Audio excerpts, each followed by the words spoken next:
ನಿನ್ನೆ ಜಾತಿ ಗಣತಿ ಏನು ಘೋಷಣೆ ಆಯಿತು, ಅದಕ್ಕೆ ಸಂಬಂಧಪಟ್ಟಂಗೆ ಬಿಜೆಪಿ ತೀವ್ರ ಆಕ್ಷೇಪ ಮಾಡ್ತಾ ಇದೆ. 150 ಕೋಟಿ ಮತ್ತೆ ಇನ್ನೊಂದ್ಸರಿ ವೇಸ್ಟ್ ಮಾಡಕ್ಕೆ ಹೊರಟಾರೆ. ನೋಡ್ರಿ, ಜಾತಿ ಗಣತಿನ ಟೀಕೆ ಮಾಡಿದವರು ಅವರೇ. ಜಾತಿ ಗಣತಿನ ಯಾಕೆ ಅವ್ರು ಇಸ್ಕೊಳ್ಳಿಲ್ಲ? ದುಡ್ಡು ಖರ್ಚಾಗಿತ್ತಾನೆ, ಯಾಕೆ ತಗೊಳ್ಳಿಲ್ಲ? ಇವತ್ತು ಅದನ್ನು ಉಪಯೋಗಿಸ್ತೀವಿ. ಯಾರ್ಯಾರು ಬಿಟ್ಟೋಗಿದೆ ಅಂಥವೆಲ್ಲ ರೆಕ್ಟಿಫೈ ಮಾಡ್ತೀವಿ. ಸಮಾಜಕ್ಕೆ ಒಳ್ಳೇದಾಗಲಿ ಅಂತೇಳಿ ನಾವು ಮಾಡ್ತಾ ಇದ್ದೀವಿ. ಅಂದರೆ ವೈಜ್ಞಾನಿಕ ಅದನ್ನು ನಾಳೆ ಕ್ಯಾಬಿನೆಟಲ್ಲಿ ತೀರ್ಮಾನ ಮಾಡ್ತೀವಿ. ಈಗೇನು ಆಗಿರೋಂಥ ಸೆನ್ಸಸ್ ಏನು ವೇಸ್ಟ್ ಏನು ಆಗಲ್ಲ.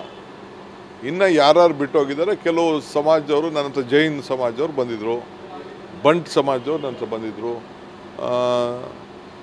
ಇವರು ಬೇರೆ ನಮ್ಮ ಬೆಸ್ತ ಸಮಾಜದವ್ರು ಬಂದಿದ್ದರು, ಬೇರೆ ಬೇರೆಯವರೆಲ್ಲ ಬಂದು ನನಗೆ ನಮ್ಮದು ನಂಬರು, ಇವರು ನಮ್ಮ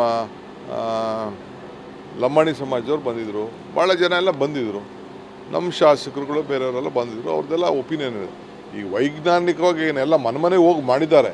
ನಾನು ಕೃಷ್ಣ ಬೈರೇಗೌಡರು ಕೆಲವೆಲ್ಲ ನಾವು ಮಾತಾಡಿದೋ, ಕೆಲವೆಲ್ಲ ಮನೆಗೆ ಹೋಗಿ ಚೀಟಿ ಕೂಡ ಎಲ್ಲ ಅಂಟಿಸೆಲ್ಲ ಪ್ರಯತ್ನ ಮಾಡಿದ್ದಾರೆ ನಮ್ಮ ಅಧಿಕಾರಿಗಳು. ಹಂಗಾರೆ ನಮ್ಮ ಟೀಚರ್ಸ್ಗಳು ಎಲ್ಲ ಹೋಗಿ ಇದು ಮಾಡಿದವರೆಲ್ಲ ಸರಿಲಿಲ್ವಾ? ಕೆಲವರು ಸೀರಿಯಸ್ ಆಗಿ ತೊಗೊಳ್ಳಿಲ್ಲ ಅಷ್ಟೇ. ಅಯ್ಯೋ ನಾವು ಹೋಗಿ ಪ್ರೆಸೆಂಟ್ ಮಾಡ್ಕೋಬೇಕು, ನಾವು ಇನ್ನೊಂದು ಮಾಡಬೇಕು ಅಂತ ಸೀರಿಯಸ್ ಆಗಿ ತೊಗೊಳ್ಳಿಲ್ಲ. ಈಗ ನಾವು ಅವ್ರಿಗೆ ಈಗ ನೋಡಿ, ನಮ್ಮ SC ಕಮ್ಯುನಿಟಿ ವಿಚಾರದಲ್ಲಿ 10 ಅಡ್ವರ್ಟೈಸ್ಮೆಂಟ್ಗಳು ಕೊಟ್ಟಿದ್ದಾರೆ, 10 ಮನೆ ಸತಿ ಹೋಗಿದ್ದಾರೆ. ಈಗ ಸೋಷಿಯಲ್ ಮೀಡಿಯಲ್ಲಿ ಇದು ಅದ್ರ ಬಗ್ಗೆ ತಿಳಿಸಿದ್ದಾರೆ. ಆಮೇಲೆ ಆನ್ಲೈನ್ ರಿಜಿಸ್ಟ್ರೇಷನ್ ಮಾಡ್ಕೊಳ್ಳಿ. ಈಗ ಕೆಲವರು ಯಾರೋ, ಈಗ ನೀವು ಡೆಲ್ಲಿಲಿ ಕೆಲಸ ಮಾಡ್ತಾಯಿದ್ದೀರಾ, ನೀವು ನಾಳೆ ಬೆಂಗಳೂರಲ್ಲಿ ಬಂದು ಕೊಡೋಕ್ಕಾಗಲ್ಲ. ಈಗ ನಿಮಗೆ ನೀವು ಹೋಗಿ ನಿಮ್ಮ ಜಾತಿ ಬಗ್ಗೆ ನೀವು ನಿಮ್ಮದು ಬ್ಯಾಕ್ವರ್ಡ್ ಕ್ಲಾಸು ನಿಮಗೇನು ಹಕ್ಕು ಸಿಗಬೇಕು ಅಂತ ನೀವು ಆನ್ಲೈನ್ ಮಾಡ್ಕೋಬೇಕು. ಅದೆಲ್ಲ ಒಂದು ಅವಕಾಶ ಮಾಡಿಕೊಡ್ಬೇಕು ಅಂತ ನಮ್ಮ ಸರ್ಕಾರ ಹೇಳಿದೆ. ನಮ್ಮ ಪಕ್ಷ ಅವರು ಹಿರಿಯರಾಗಿ ನಮ್ಮ ತಂದೆ ಸ್ಥಾನದಲ್ಲಿ ಇರೋರು, ಅವರು ನಮಗೆ ಗೈಡ್ ಮಾಡಿದ್ದಾರೆ. ನನಗೆ ಚೀಫ್ ಮಿನಿಸ್ಟರ್ಗೆ ಗೈಡ್ ಮಾಡಿದ್ದಾರೆ. ನಾನು ಪಕ್ಷದ ಅಧ್ಯಕ್ಷನಾಗಿ ಎಲ್ಲರ ಭಾವನೆಯನ್ನು ನಾನು ತಿಳಿಸಿದ್ದೀನಿ. ಅವರು ಅದಕ್ಕೆ ಒಪ್ಕೊಂಡಿದ್ದಾರೆ. ನಾನು CM ಇಬ್ಬರು ಒಪ್ಕೊಂಡು ಈಗ ಅದಕ್ಕೆ ನಾಳೆ ಕ್ಯಾಬಿನೆಟಲ್ಲಿ ಮಿಕ್ಕಿದ್ದು ಹೆಂಗೆ ಏನು ಎತ್ತ, ಯಾಕೆಂದರೆ ಸುಮಾರು 1 ಲಕ್ಷ ಜನರು ನಾವು ಇದಕ್ಕೆ ಇನ್ವಾಲ್ವ್ ಮಾಡ್ಕೋಬೇಕಾಗ್ತದೆ.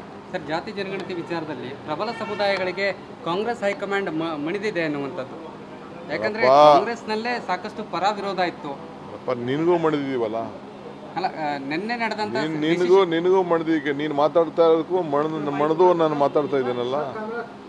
ನಿನಗೂ ಮಣಿದಿದ್ದೀವಿ, ಎಲ್ಲರಿಗೂ ಮಣಿದಿದ್ದೀವಿ. ಸರ್, ಒಕ್ಕಲಿಗ ಸಮುದಾಯ ಹಾಗೆ ವೀರಶೈವ ಸಮುದಾಯ ಇದಕ್ಕೆ ವಿರೋಧ ವ್ಯಕ್ತಪಡಿಸಿತ್ತು.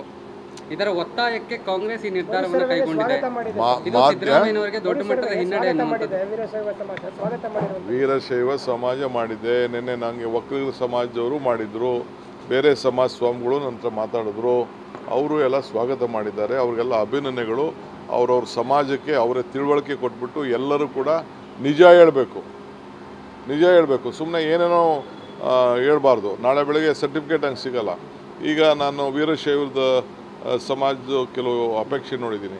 ಈಗ ಕೆಲವರು ಗಾಣಿಗರು, ಲಿಂಗಾಯತಲ್ಲೇ ಗಾಣಿಗರು ಅಂತಿದೆ, ಅವರು ಲಿಂಗಾಯತ್ ಗಾಣಿಗರು ಅಂತ ಹೇಳಲ್ಲ, ಬರೀ ಗಾಣಿಗರು ಅಂತ ಬರ್ಕೊಳ್ತಾರೆ. ಗಾಣಿಗರು ಅಂತ ಬರೋದ್ರೆ ಬೇರೆಯವ್ರಿಗೆ ಇದಕ್ಕೆ ಹೋಗ್ತದೆ. ಆ ರೀತಿ ಕೆಲವ್ರದ್ದೆಲ್ಲ ಏನೇನೋ ಇದೆ.